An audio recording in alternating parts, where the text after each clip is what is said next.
You are listening to the FEBIS podcast and my name is Sylvia Amaral. To know more about FEBIS, visit our web at www.febis.org and follow us on LinkedIn, Facebook and Twitter. Please subscribe to our podcast and stay tuned.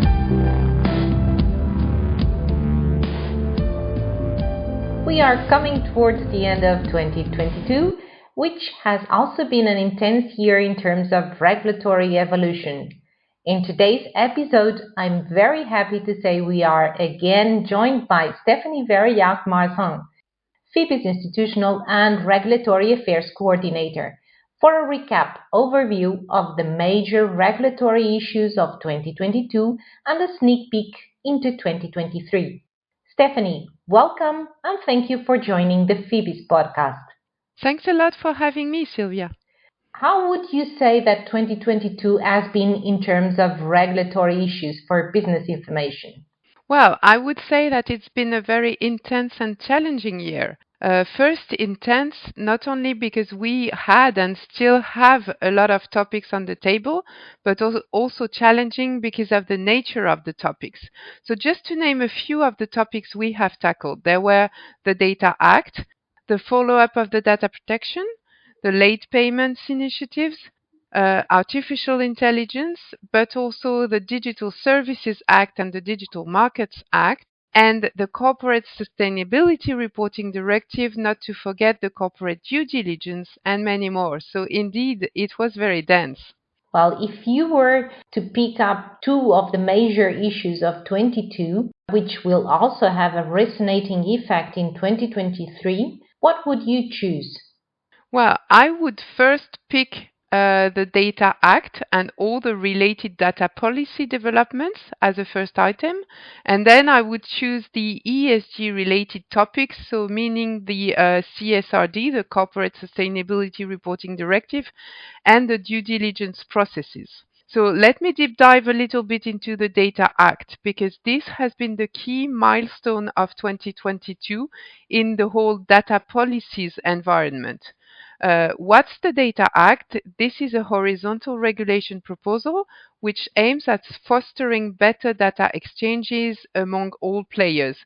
B2B, business to business, B2G, business to governments, but also in a certain respect, G2B, government to businesses.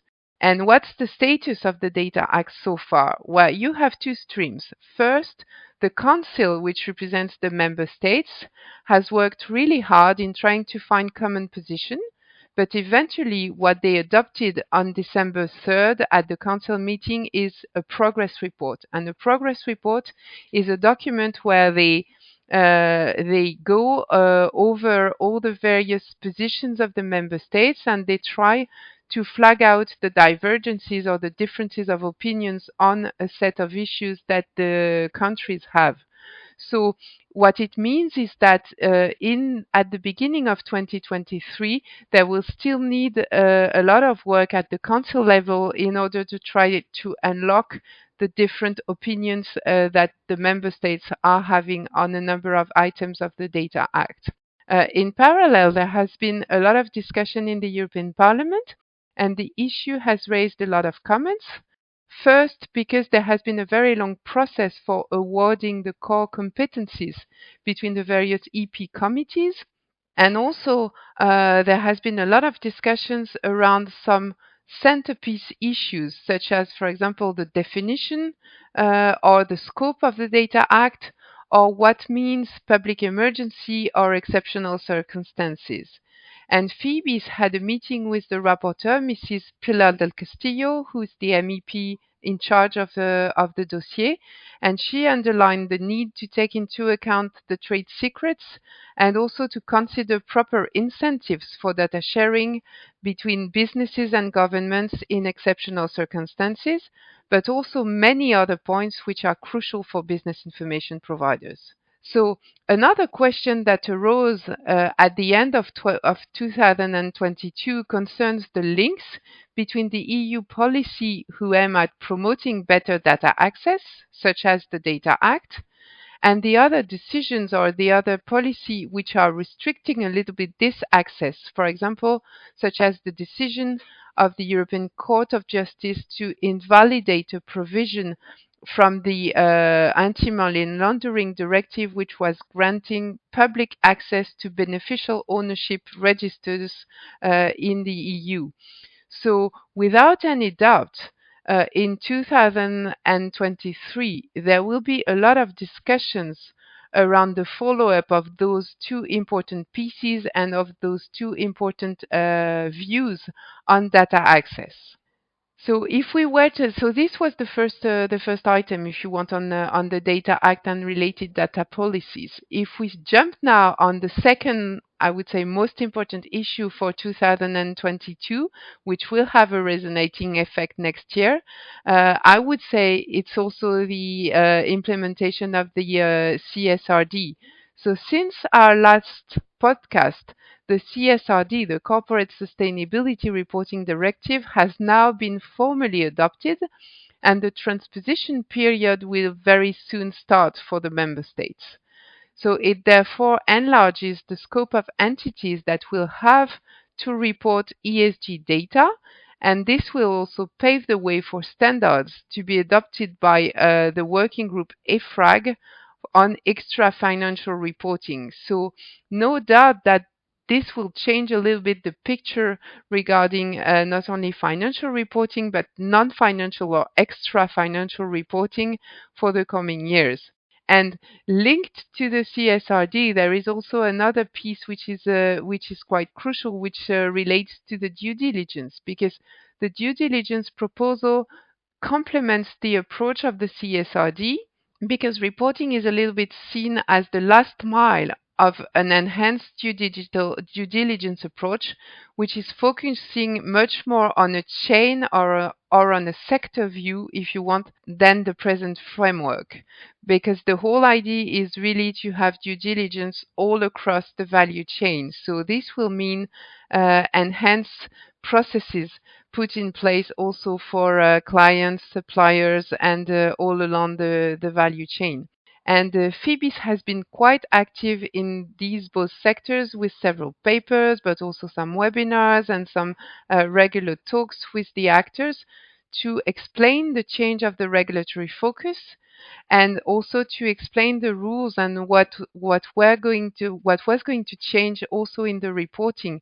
And FEBIS even took part in the last IFRAG conference on corporate reporting, which took place at the very beginning of December in Brussels, where a lot has been said about the forthcoming standards for extra financial reporting, which of course will be a very important issue to follow also in 2023. Following up on what we are saying, what would you say comes as a priority for 2023? So indeed, data policies with the follow-up of the Data Act inter alia is very important, but I wouldn't rule out completely the artificial intelligence, which is still going to remain a key topic. And there are some very strong battles in the European Parliament itself, but also at the Council level and later on in the trilogue discussions where the Council and the Parliament will compare their point of view. ESG and the CSRD is, of course, a key point with the implementation period that will have to be monitored very closely, and also with the evolution of the concrete standards developed by EFRAG, which will become standards for ESG reporting. So indeed, a very important milestone. A lot of education will be needed towards companies to explain their new reporting duties, and also a lot of work will be needed to consolidate and integrate the ESG data into business reporting streams, and to enable the practices that exist currently to adapt to this new environment, and to make sure that we end up with accurate and comparable information. And last but certainly not least, I would say that the next big thing to come is the question of the open finance review proposal, because the Commission initiated a consultation in 2022, but it will most presumably be followed up by some concrete proposals in 2023, and this could really pave the way for new finance possibilities and opening up of the market, but at the same time it can threaten some of the practices that are currently existing. So there will need to be a kind of balanced approach to be developed. Well, thank you, Stephanie. It has been, as usual, a pleasure to have you once again guiding us through these topics. And I can only take this opportunity to wish you a very happy holiday season, and hopefully 2023 will be a peaceful and very prosperous year. So thank you, and see you soon in the FEBIS podcast for more relevant content in the regulatory affairs field. Thank you very much, Sylvia, and see you soon. We would love to hear your feedback and thoughts for future episodes. You have been listening to the FEBIS podcast. If you like the content, please subscribe. Thank you for listening.